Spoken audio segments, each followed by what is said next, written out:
Welcome to the slop farm. Enjoy the video.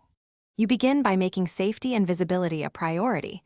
Unplug the machine and drop the presser foot.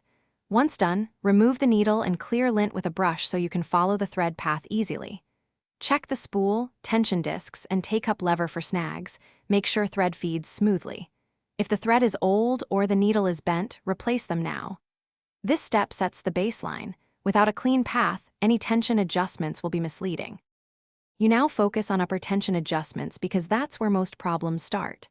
Set the tension dial to the recommended baseline and thread the machine exactly, making sure thread seats between the discs. Then stitch a few lines on scrap fabric to inspect stitch balance. The goal is even interlocking on top and bottom. If the bobbin thread shows on top, increase upper tension slightly. If top thread shows on bottom, decrease it. Make changes in small increments and retest until stitches lie flat.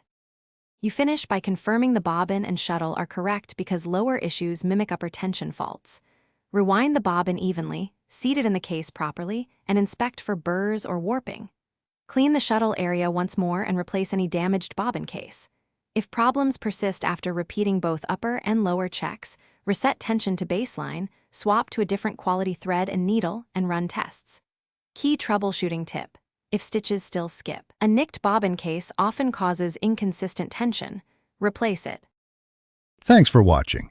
Consider subscribing if we helped you today.